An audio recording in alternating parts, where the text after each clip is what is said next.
Oke, kita mulai saja ya. Yang pertama yaitu mengenai pembuktian langsung.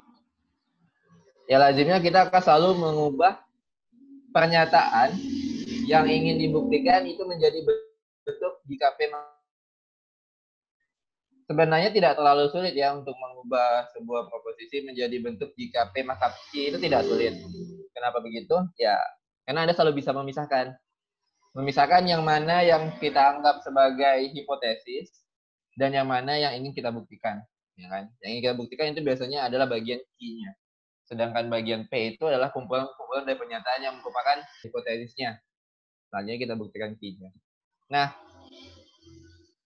untuk jelas kalau kita ingin membuktikan jika P maka Q, ya kita akan kembali mengulang lagi sedikit gitu ya. Yaitu mengenai gimana bentuk tabel kebenarannya. Setiap pasangannya akan menghasilkan bentuk implikasi yang mana nilainya semuanya benar kecuali pada baris kedua. Ya kan? Pada baris kedua saja yang salah, sedangkan pada baris pertama, ketiga, dan keempatnya benar. Ya. Kalau kita ingin membuktikan bentuk jika P maka Q, yang kita tidak inginkan adalah bentuknya menjadi salah. Kan itu ya yang ingin kita buktikan. Ya. Artinya dalam kasus kita kali ini, kita ingin agar bentuk kedua tidak terjadi. Caranya, kita andaikan P-nya bernilai benar, kemudian nanti kita olah gimana caranya supaya Q-nya jangan salah. Itu yang dimaksud dengan pembuktian langsung. Yang dimaksud dengan pembuktian langsung adalah mengandaikan proposisi hipotesisnya benar.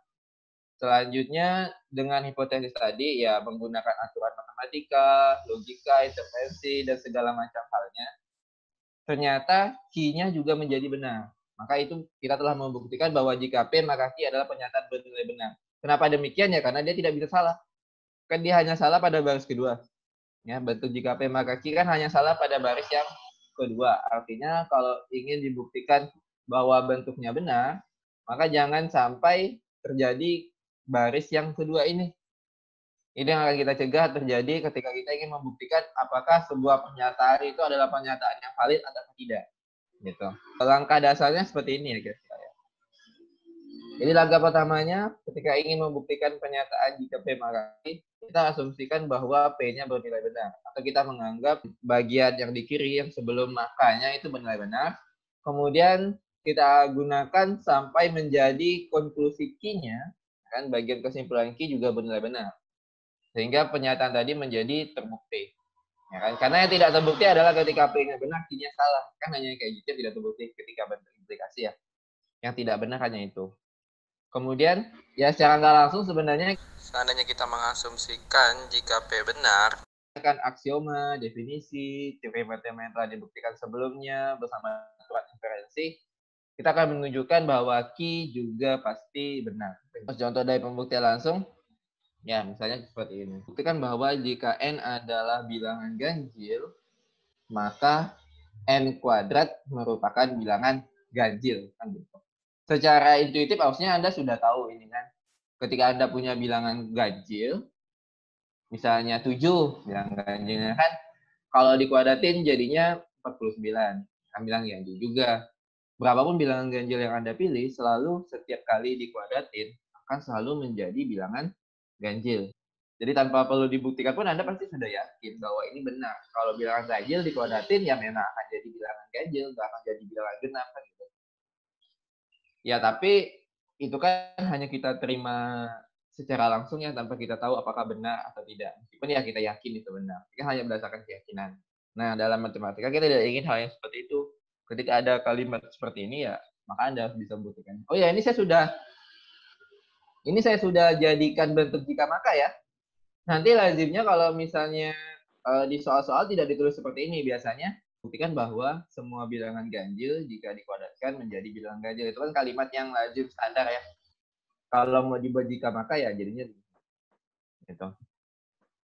Nah, seperti yang Anda ingat, seperti tadi sudah saya bahas ya, bagaimana membuktikan menggunakan pembuktian langsung ya. Kalau ingin membuktikan dengan pembuktian langsung maka kita andaikan bahwa N adalah bilangan ganjil dan itu sudah benar. Jadi kita memang sudah punya bilangan ganjil N. Nah, lazimnya ketika Anda memulai pembuktian itu tidak dengan menuliskan bahwa asumsikan benar N bilangan ganjil. Nah, lazimnya kita menggunakan kalimat ambil sebarang bilangan ganjil N. Ya. Itu artinya ketika Anda menggunakan kalimat ambil sebarang bilangan ganjil N, Anda sudah mengasumsikan bahwa N itu bilangan ganjil. Makanya Anda bisa mengambil sebarang bilangan ganjil. Ini saya kurung tidak perlu Anda tuliskan ya, ketika Anda membuktikan ini cuma untuk menunjukkan, oh jadi pertama Anda lakukan adalah mengasumsikan bahwa yang kalimat pertamanya ini benar. Selanjutnya biasanya ketika Anda ingin membuktikan, akan ada keterangan Anda ingin mengarahkannya kemana. Gitu. Misalnya di sini Anda ingin membuktikan N bilangan ganjil, jadi kita mengambil sembarang bilangan ganjil, kemudian kita ingin membuktikan bahwa N kuadrat bilangan ganjil. Kan? Maka biasanya di kalimat pembuktiannya akan diberitahu dulu. Ya kan? Yang akan ditunjukkan itu apa? Nah, kalau ditulis akan ditunjukkan bahwa N kuadrat bilangan ganjil, juga bilangan ganjil, artinya si pembaca sudah tahu bahwa Anda ingin melakukan pembuktian menggunakan pembuktian langsung. Ya, karena inilah urutan pembuktian langsung.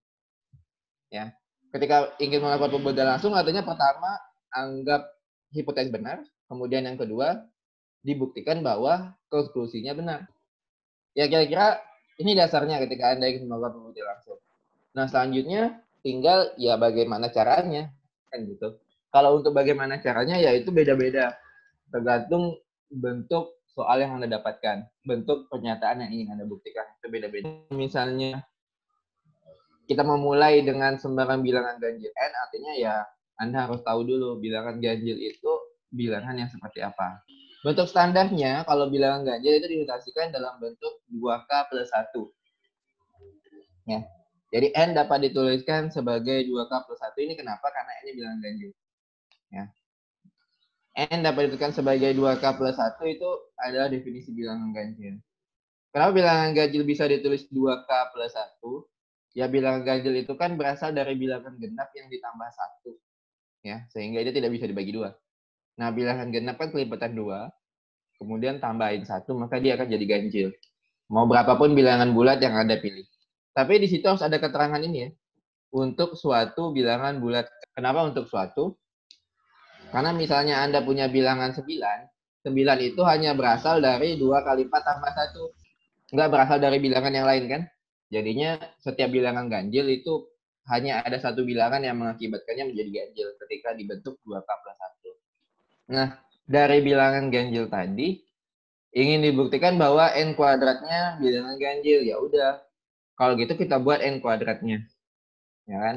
Sebenarnya kalimat perhatikan bahwa yang ada di sini itu saya juga kurang mengerti ya. Biasanya kalau di buku-buku teks dan juga ya banyak sih di jurnal gitu kan ketika orang membuktikan orang matematika itu senang dengan kalimat perhatikan bahwa gitu kan. Saya juga nggak tahu kenapa mereka kayak gitu. Ya jadi biasanya ketika kita ingin melakukan apa itu biasanya dikasih perhatikan bahwa gitu kan. Perhatikan bahwa N kuadrat itu kalau kita bentuk dari ini kan N-nya 2K plus 1. Kalau dikuadratin akan menjadi 4K kuadrat tambah 4K plus 1 yang difaktorkan menjadi bentuk seperti ini. Di sini bagian pentingnya ketika memfaktorkan. Kenapa di sini difaktorkan menjadi 2 dikali 2K kuadrat ditambah 2K ditambah 1. Ya.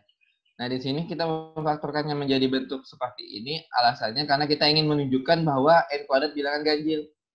Karena bilangan ganjil tadi itu adalah bilangan bulat yang dikalikan 2, kemudian ditambah 1. Nah, itulah yang akan menjadi bilangan ganjil.